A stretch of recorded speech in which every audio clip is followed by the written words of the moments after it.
ओम श्री गणेशाय नमः। स्वागत है आप सभी का।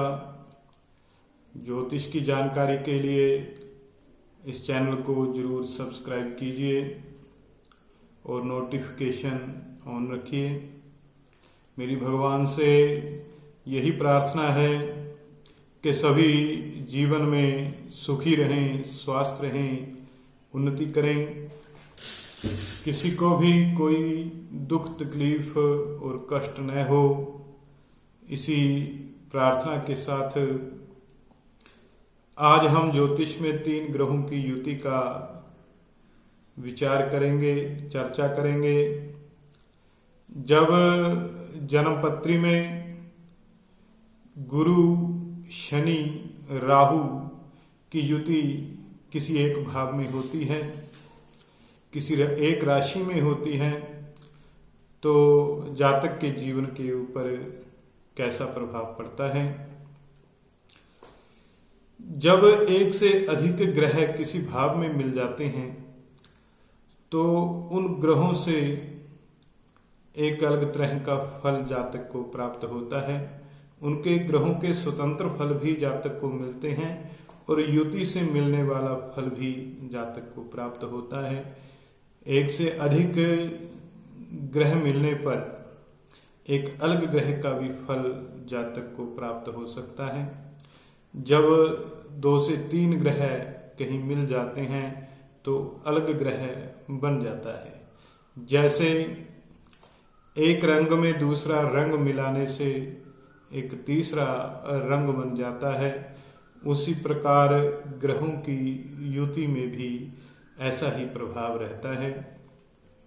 यदि युति करने वाले ग्रह अच्छे भावों के स्वामी हैं, केंद्र में बैठे हैं, पंचम भाव का स्वामी है कोई ग्रह, नवम भाव का, दसम भाव का और लग्नेश हैं, यदि इन ग्रहों की युति कुंडली में कहीं अच्छी जगह होती है तो उसका जातक के जीवन के ऊपर बहुत अच्छा प्रभाव पड़ता है।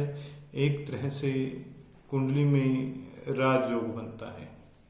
तो 3 ग्रहों की युति के ऊपर कभी कभी जब हम इस युति के ऊपर विचार करते हैं तो देखा गया है कि 3 ग्रहों की युति में कोई एक ग्रह बहुत ज्यादा मंदा हो जाता है, उसके सभी प्रकार के फल मंदे हो जाते हैं। या कभी कभी ऐसा भी होता है कि 3 ग्रहों की युति में कोई 1 या 2 ग्रह बहुत अच्छे हो जाते हैं, उनके सभी फल बहुत अच्छे मिलते हैं। और कभी कभी तीनों ग्रहों के फल बहुत अच्छे हो जाते हैं और उनसे विचार किए जाने वाले सभी फल जातक को प्राप्त होते हैं। तो आज हम विचार कर रहे हैं गुरु, शनि और राहु की युति का जातक के जीवन के ऊपर कैसा प्रभाव रहता है। तो तीनों ग्रहों की युति का जातक के ऊपर मंदा प्रभाव होता है। यह युति अशुभ होती है, जातक के जीवन के ऊपर मंदा फल होता है। अब यहाँ गुरु भी मंदा हो जाएगा, शनि भी मंदा हो जाएगा और राहु भी मंदा फल देगा। गुरु एक चोर जैसा मंदा फल देगा। जीवन में चोरी की घटनाएं जातक के हो सकती हैं। और शनि जो है जातक के लिए बहुत विषैला होगा, बहुत ज्यादा मंदा होगा और मंदी घटनाओं का कारण होगा। उसके बाद राहु जातक की कुंडली में एक धोखेबाज ग्रह होगा और ऐसा ही कुछ जातक के जीवन में भी हो सकता है। उसे पग पग पर धोखा मिल सकता है। इसलिए कारोबार संबंधी काम करते समय ऐसे जातकों को पूरा ध्यान रखना चाहिए और लेन देन के पूरी तरह कागज बनाकर ही कार्य करना चाहिए। इनको धोखे की संभावना बहुत ज्यादा होती है, कोई अपना भी इनके साथ धोखा कर सकता है। तो ये तीनों ग्रह अब मंदे फल देंगे। गुरु की वस्तुएं, रिश्तेदार, इनका भी मंदा फल होगा और शनि का भी मंदा फल होगा और राहु, इसका भी मंदा फल होगा। राहु से ससुराल का विचार किया जाता है, ससुराल की तरफ से मंदा प्रभाव हो सकता है और शनि से चाचा का विचार किया जाता है उस तरफ से भी मंदा प्रभाव हो सकता है। इस तरह जीवन में तीनों ग्रहों से मंदी घटनाएं जीवन में होती हैं। जिस भाव में यह योग होगा, कुंडली के सभी 12 भावों से अलग अलग वस्तुओं का, रिश्तेदारों का विचार किया जाता है। तो अब यह ज्योति जन्म पत्रिका के जिस भाव में भी होगी उस भाव से संबंधित रिश्तेदार और कारोबार इन सब के ऊपर मंदा फल जातक को प्राप्त होगा। जैसे पहले लगन में, तो लगन से जातक के शरीर का विचार किया जाता है तो शरीर के ऊपर मंदे फल की संभावना रहेगी।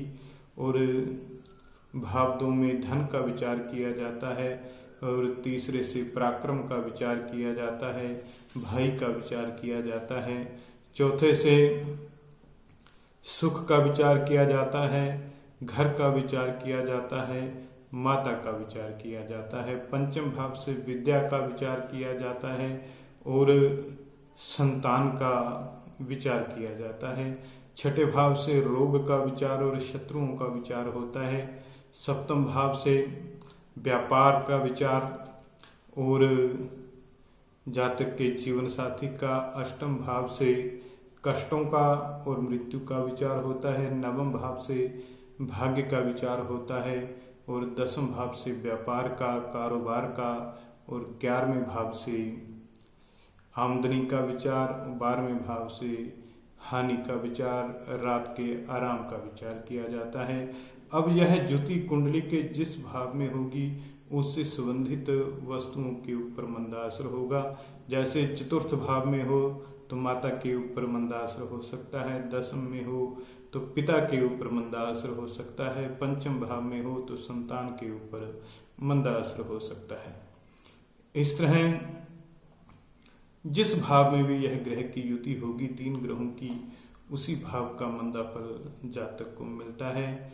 विशेषकर कुंडली में यदि यह युति कुंडली के 12वें भाव में हो तो विशेष मंदा फल होता है। जो मंदी बातें बताई गई हैं उन सब का फल जो है विशेष रूप से 12वें भाव में प्राप्त होता है और अन्य भावों में भी इसके मंदे फल जातक को मिलते हैं।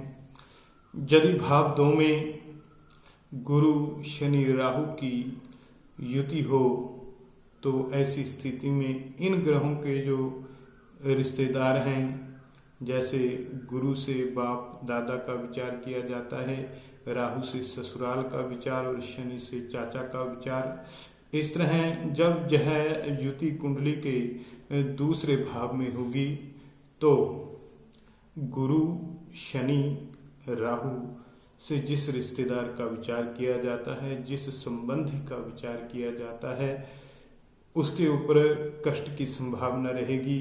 इनमें से किसी ग्रह का संबंधी आत्महत्या तक कर सकता है। और विशेष रूप से यह योग तब होगा जब जातक के पैतृक घर के दक्षिण दिशा में कोई जंगल हो या कोई शमशान घाट हो, कोई कब्रिस्तान हो। इस तरह दूसरे भाव में यह युति बनने पर जातक के बाप दादा या ससुराल में से कोई या चाचा यह अपनी जीवन लीला समाप्त कर सकते हैं, उनको कोई परेशानी रह सकती है। तो इस तरह से दूसरे भाव में जब यह योग बनता है तो एक तरह से प्रेत पीड़ा योग भी इसे कहा जा सकता है। तो इन ग्रहों के मंदे फल को दूर करने के लिए भगवान शंकर की उपासना करनी चाहिए, शिवलिंग पर जल चढ़ाना चाहिए और भगवान शंकर के किसी मंत्र का जाप करते रहना चाहिए। जैसे ओम नमः शिवाय मंत्र का जाप जितना हो सके जातक को करना चाहिए, जिससे इसका मंदा फल दूर हो सकता है। और ज्योतिष संबंधी किसी भी प्रकार की जानकारी के लिए आप मुझसे संपर्क कर सकते हैं। नीचे डिस्क्रिप्शन में मेरा नंबर दिया गया है। यदि आपकी कुंडली में यह योग बन रहा है तो अपना अनुभव मुझे जरूर लिखें, अपना अनुभव कमेंट में जरूर लिखें। जय श्री कृष्णा, जय श्री राम।